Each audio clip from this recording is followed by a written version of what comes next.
Hello, and welcome to DFS Coach Talk. It is Saturday, November 14th, 2020. I'm Andrew Hansen alongside Shane Caldwell, and this is our Week 10 wide receivers and tight ends show. We've already recorded the quarterbacks show, and Shane, now we need to help people figure out who they're going to pair with those quarterbacks. Are you ready to fire this up? Yeah, I'm ready for sure. Let's do it. We got some big totals. So I want to thank BetUS.com.pa again for that wonderful information, wonderful partnership. Go there for all your sports wagering and casino action, game lines, props, you name it. Use that promo code CoachTalk, all one word, and get the 125% first deposit match. All right, Shane, where are we going to start here with some wide receivers? Yeah, I think at the top here, I'm going to start with DeAndre Hopkins. Again, we're going right back to the big projected shootout game with the 56 over-under. Arizona, 2-point favorites at home. Implied total over 29 points. We go right to DeAndre Hopkins. Last week had kind of a disappointing game. Only caught 3 for 30 against Miami. But, he's facing Xavier Howard, pretty tough corner. He did draw some long pass interference penalties, which doesn't get you the points, but it showed that they're targeting him deep down the field and that he's really tough to cover. He'll be going up against, probably quite a bit of Tre'Davious White, who's been beatable this year. He's been decent, but he isn't a complete shutdown, like he has been in the past. So DeAndre Hopkins can beat him for sure here. And I think in this type of game environment, this is looking really good. Josh Allen will have plenty of time to hit DeAndre Hopkins for deep, underneath, intermediate. You don't have to worry about weather in this game. It's at home for Arizona in the dome, or even if they open up the roof, I'm sure it's like perfect weather in Arizona. So this is looking like a good spot. 8,600 on FanDuel, 7,700 on DK. We do have to mention Davante Adams, but if you compare his price to Davante Adams, I think he's a much better value, and you don't have to worry about basically a blowout game script that you do in Green Bay and in crazy weather situations. So this should be a close game back and forth. So DeAndre Hopkins will be peppered with targets throughout the game, and it should be a good spot for him. So I think he's definitely due to have a bounce back game here. So and he's great for these game stacks because this is the game you want to have exposure to. Yeah, I'm ready to get started with my lineups on the other side. I'm looking at Stephon Diggs. I think Josh Allen will pepper him with targets, favorite target, hopefully get him in the end zone at least once. And then I think Cole Beasley's in play out of the slot, especially on DraftKings, we get the PPR scoring. And you'll remember there was a certain guy out of the slot against Arizona. Let's see. It was Tyler Lockett, 15 catches for 203 scores. And, of course, Lockett had some incredible downfield catches that game. And so the last time we saw Cole Beasley do that was pretty much never. So we know that Beasley doesn't have that ceiling, but if it is a shootout back and forth, more plays are run. Arizona's very up-tempo. I could see him paying off value. So I like a couple of these Bills wide receivers. But what do you think, Shane? Is there room for even more exposure to this game from a passing standpoint? There is, but I got an important question about Cole Beasley. I told you last week that he was a good rapper. Did you have a chance to go listen to some of his rap? Well, you better. If you're playing Cole Beasley, when you're setting those lineups Sunday morning, you better be playing a little bit of his rap music. You have to pull it up on YouTube or something, right. Okay? If you want to get the good juju going for Cole Beasley there. I just had to throw that in there. The great thing is this awesome high over-under game shootout type environment, fast-paced teams. You can get value here as well. How about John Brown coming back off injury and looking healthy here? Josh Allen's going to have a lot of time to hit him deep, and he's really fast. I like his matchup against Drake Kirkpatrick. He'll avoid mostly Patrick Peterson, and Drake Kirkpatrick has not been good in coverage this year. Definitely will give up big plays, and John Brown is really quick. He's really good on those double moves. He can definitely hit the deep ball here, and Josh Allen's shown better accuracy on the deep ball. So I could see John Brown getting involved here. He got 11 targets last week, had a great game, and he's super cheap. 5,300 on DK and 5,600 on FanDuel seems way too cheap. So you want to target value guys in really good game environments, high-score environments, and John Brown fits the script there perfectly. Also, Christian Kirk, he's been ascending, and his prices went up a little bit, but he's still a value price at 6,300 on FanDuel, 5,700 on DK. Christian Kirk also will have a good matchup. we know that Josh Norman went out, but then also Levi Wallace, their other corner, who's been good for Buffalo, is also out. If I read that right, he's on the COVID list as well. So they're down to Tre'Davious White and no one else, basically. Like, you're talking practice squad guys that are going to be matched up on Christian Kirk here.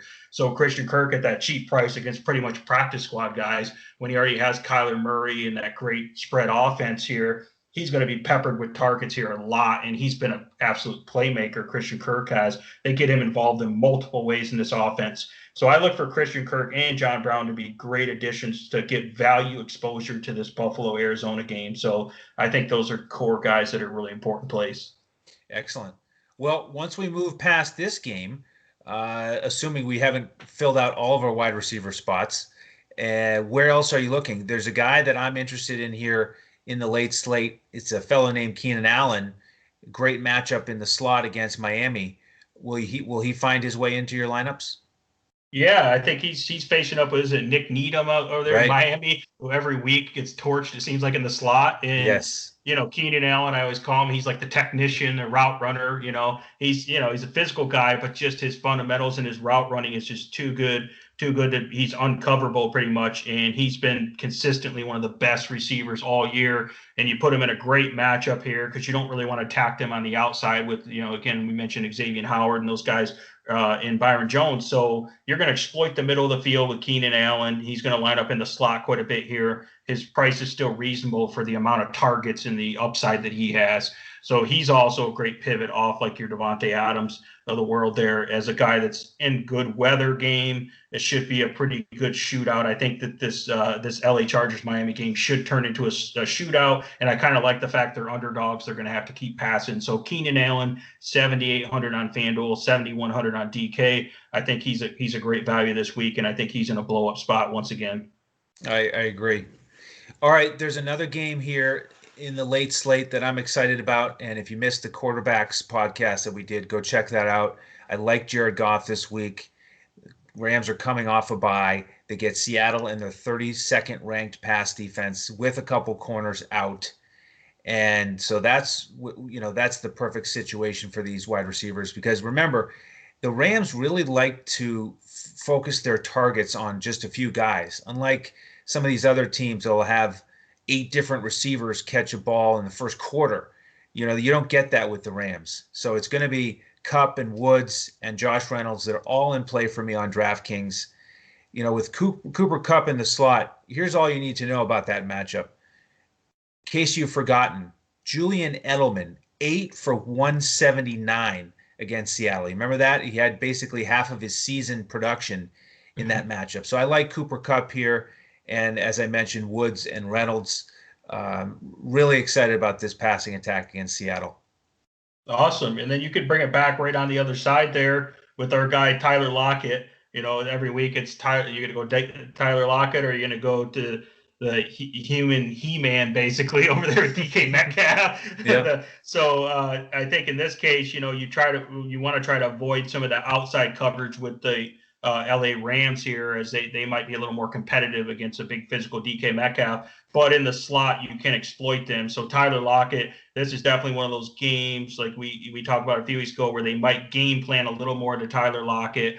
DK will still be involved, but this looks like a great shootout environment, and they're actually underdogs. So a couple point underdogs. So they could potentially be behind in a divisional matchup on the road and have to pass. And again, it's great. It's in a dome, so it's a great game environment in terms of the weather. So Tyler Lockett's pretty reasonably priced. I like 6,500 on DK. That's pretty cheap to me because he's had a couple of kind of dud games, but we know what this guy's capable of in the correct matchup and the correct game plan. And this looks like the type of week where Tyler Lockett goes off. So I think Tyler Lockett's definitely a guy that you can get a bounce back game from him this week in a really good spot.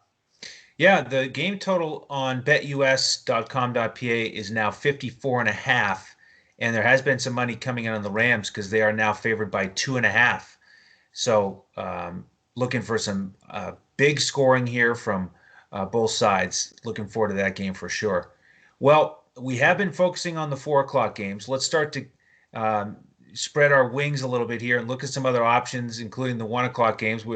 can't forget that there are some football games being played, 5 of them to be exact. Oh, So yeah.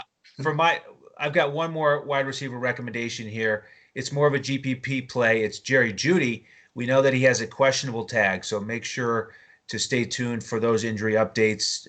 If you're a member, of course, we'll be chatting with you about that in our Discord right up until lock. No pun intended with Drew Lock chucking it to him. And they really got connected last week as Jeudy went for 125 against Atlanta. And it's a good matchup here against Vegas, a below average pass defense, over under on BetUS 50.5. So we could see some points scored here. And so the only question mark is his health. Will he be ready to give a full effort like he did last week? So that's why for me he's a little bit more of a GPP play. Awesome. Yeah, and then you could look at other guys in the mid-price range. You could look at Terry McLaurin going against my Detroit Lions at Detroit there. I mean, if Washington's going to score and win this game, that's probably going to be one of the best guys to go to here. Detroit's secondary has been horrible in coverage. I mentioned earlier in the week, probably Desmond Trufant on there. Trufont's played a little better lately, but I don't think he can match up with Terry McLaurin.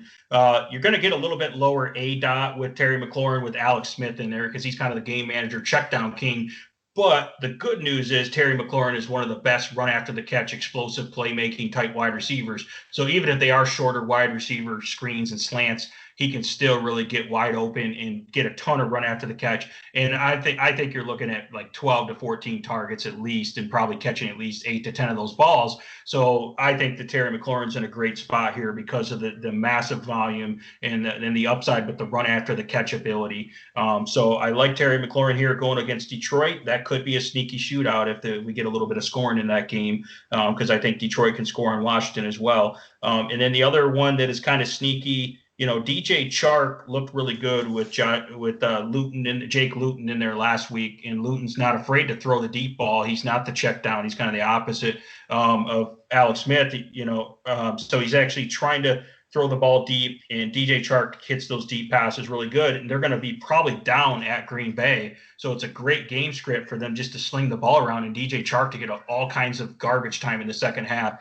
And it also helps that Jair Alexander, who we talk about every week as a shutdown corner, Jair Alexander is going to be most likely out with an injury here. I think they do have, Kevin King coming back for Green Bay, but it's still going to be a mismatch. DJ Chark will have a great matchup on the outside, and they'll move him around and exploit these matchups on the outside, and they're going to have to pass the ball here. The weather doesn't look great, but all he's got to do is hit a couple deep shots and get a few touchdowns here, and DJ Chark will be in good shape, and he's fairly affordable. So the matchup suddenly looks a lot better here, and it's a great script for that comeback mode. A lot of targets here for DJ Chark. Excellent. Yeah. Another thing to monitor, as the winds right now are projected to be about 22 to 24 miles an hour. So with those gusts, certainly a concern. So continue to stay with us on Sunday and see what those latest updates are. All right, Shane, let's take a quick break before we get to tight ends and hear from our partners at betus.com.pa. Wake up, sports bettors. Sports are in high gear at BetUS.com, so put down the beer and make every sporting event more exciting by putting stakes on the line at BetUS. Earn bragging rights over your friends as you rake in the cash from each week's betting action. But don't settle for any other book. Choose America's favorite sports book with over 25 trusted years in the industry, BetUS. You need a sports book with integrity and longevity, but more importantly, you need a sports book that pays. BetUS has your game with action on football, baseball, basketball, MMA, golf, horse racing, and even esports. No other sportsbook welcomes newcomers like BetUS with their jaw-dropping sign-up bonuses. Sign up now with promo code CoachTalk for 125% sign-up bonus up to $2,000. The best in the biz. Now you have the best book in the business with the best DFS provider in the business, Coach Talk. Create your account to make point spread bets, futures bets, prop bets, entertainment bets, live bets, and more.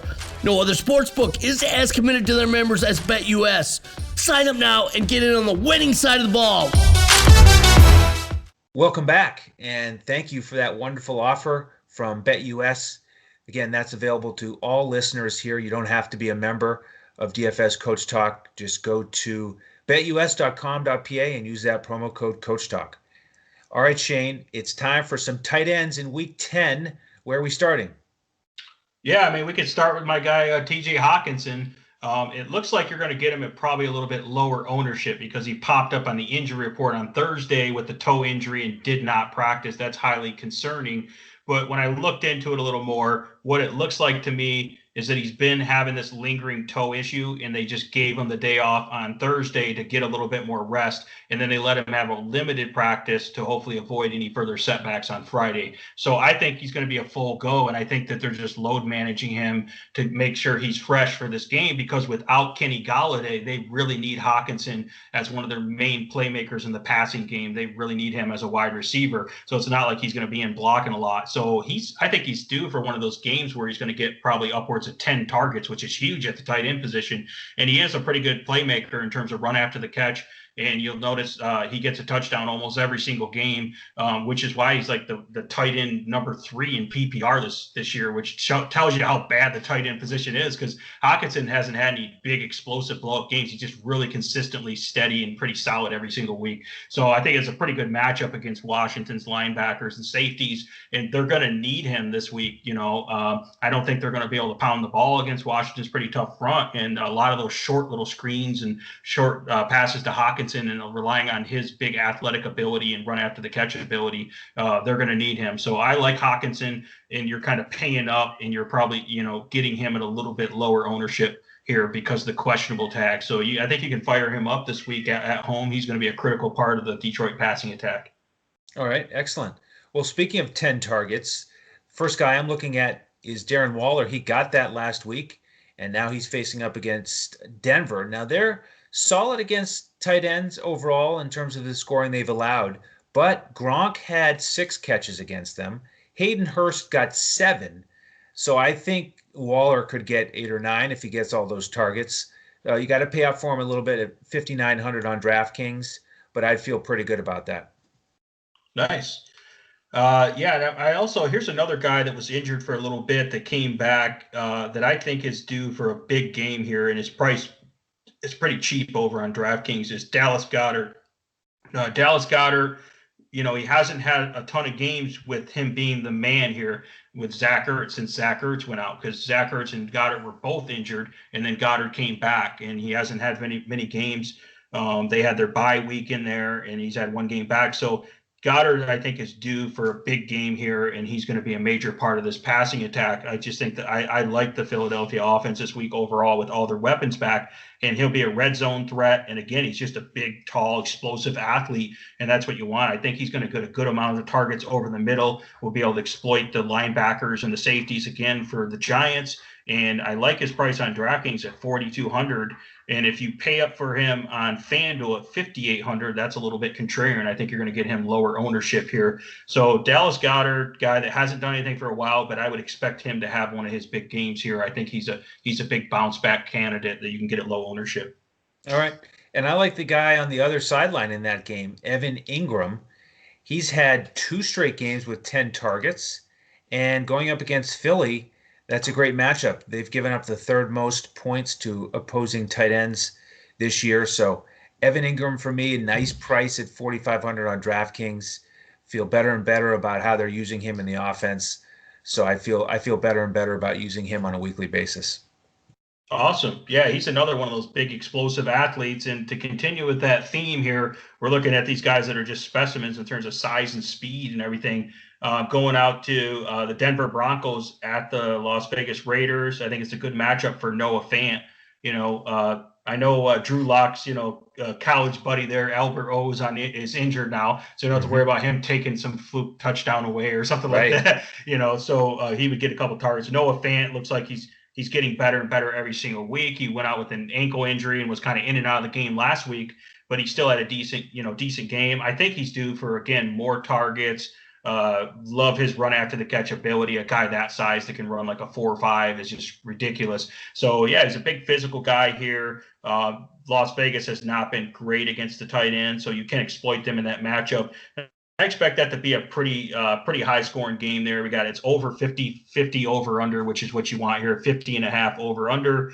and they're underdogs on the road, so they're going to have to pass there. So I look for Noah Fant to be heavily involved, especially if Jerry Jeudy is somewhat limited, which we don't really know for sure yet. Noah Fant could get even more targets. So, and he's pretty reasonably priced still. Again, a guy that I think has really big upside here, and I think he's going to come on strong and just keep getting better every week. So you got to get him while he's still cheap. So I'm a big fan of Noah Fant this week as well. Indeed. All right, I've got a guy who's $500 cheaper on DraftKings, Eric Ebron, and the Steelers are going up against Cincinnati. Awesome matchup for tight ends. Really is a prime opportunity for Ebron. A little bit of an issue though with the wind. Obviously, the passing attack has a question mark over it for that reason. But again, we're talking about tight end here. I'm pretty confident that Big Ben can get it to Ebron against Cincinnati, regardless of the wins. So there's another guy I'm looking at if you want to save a little money from Fant and Ingram in that mid-range. Awesome.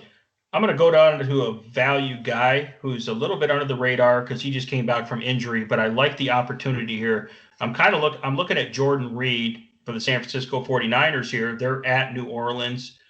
Pretty easy matchup. New Orleans gives up quite a bit of production against tight ends. And Jordan Reed is a great athlete. Everyone knows when he's healthy, he plays good. He doesn't stay healthy for very long. But for DFS, we only need him healthy for one game, 1 week, right? That's the idea. That's right. And if you're looking at a price point or, 5,000 on FanDuel or 3,500 on DK, he's kind of your pump play. But also you got to think about it with, Kittle being out and Deebo Samuel being out. They're superstars. Those targets have to go somewhere for Nick Mullins or whatever quarterback they decide to play, in there. So I like the matchup and the opportunity for Jordan Reed. And what I'm banking on is that he's getting a full practice in now, that he actually is coming back from his knee injury healthy. And he did have a ceiling game earlier in the year. So I think he's fully capable of a ceiling game here. And I haven't heard a lot of chatter about Jordan Reed, which tells me I like that. I like him at lower ownership, flying under the radar, getting a super, super rock bottom price here for a guy that's super talented when he can stay healthy. And they need people that can make plays in this offense in the passing game because they're very scarce. And he's the type of guy that can do that for him. Yes, he is. All right, one more for me, Shane. It's Austin Hooper. Again, if you want to get under that 4K price tag on DraftKings, Cleveland is playing Houston. Another weather game, of course. So hopefully Mayfield will go with the short passes to Hooper. Sort of middle of the road matchup in terms of overall stats. But Ferkser recently went for 8 catches, over 100 yards and a score. So I think Hooper can do that as well. Coming back from that appendectomy in the weather game. So he's a guy that you go to as well. Do you have one more for us? Yeah, one more dumpster diving guy here. If you need to go down to the cheap price, you want to punt the position, you can go back to Logan Thomas here. Talked a lot about him. He's been pretty solid, consistent. I mean, again, Alex Smith is the check down master. I mean, he's going to be. I think Logan Thomas can definitely catch 5 or 6 balls, even if they're short passes. He's got a little bit of athleticism, run after the catch. He's just a really tall, big target. So I could see him definitely getting some red zone targets here against my Detroit Lions here. The Lions have been decent against tight ends, but they haven't really faced a lot of really elite tight ends here. Not that Logan Thomas is elite, but I think he is a good matchup. And I wouldn't call it a revenge game, but Logan Thomas developed with the Detroit Lions as a tight end. So it's a game where he's going back to where he developed as a tight end, where he played for us in the past, and he wants to prove himself that he is a legit tight end now. So it's not that they left on bad terms, but I think it is kind of a little bit of a revenge narrative there. And going back to Detroit, and I think that, again, they don't really have that many good pass catchers outside of Terry McLaurin. So someone's got to catch the passes, and you can certainly exploit Detroit's defense. And like I said, this game could actually have a little bit of scoring, even though it's not a really high over-under. So Logan Thomas, super cheap, 3,300 on DK. 4,900 on FanDuel is actually not bad either. So all he needs to do is catch a touchdown and you're good. Excellent. Well, now that we've discussed the wide receivers and tight ends, if you want to join us to get those full lineups, we give those out to our members. So go to dfscoachtalk.com to get a membership. And then about 45 minutes before kickoff on Sunday here for week 10, we'll give out our full FanDuel lineups, cash lineup, 2 GPPs, and then the coach's clipboard on DraftKings with core plays and pivots. So jump in with a weekly or monthly membership, and we'll give you those lineups. We also give out lineups for the Sunday night game, Monday night, Thursday night. So we've got you covered for all those slates. We'd love to have you. Great community of members. And then on social media, you can also chat with us there. Shane is at DET Sports Shane. I am at Language Olympic. The coach is at JOESARBI. And then on YouTube, if you could, if that's where you're taking in this podcast, it is in front of the paywall. We'd love it if you would hit the like button, the subscribe, hit the alert button so you know when the podcasts post. We've already sent out the quarterbacks podcast for week 10. Up next is running backs. So make sure to tune in for all those to get ready for the week 10 main slate. And then again, we'd love to have you as a member to get you those final lineups. So DFSCoachTalk.com for all of that. Bottom line, thank you all for joining us here on this podcast. And we look forward to seeing you next time as we look to crush it in DFS.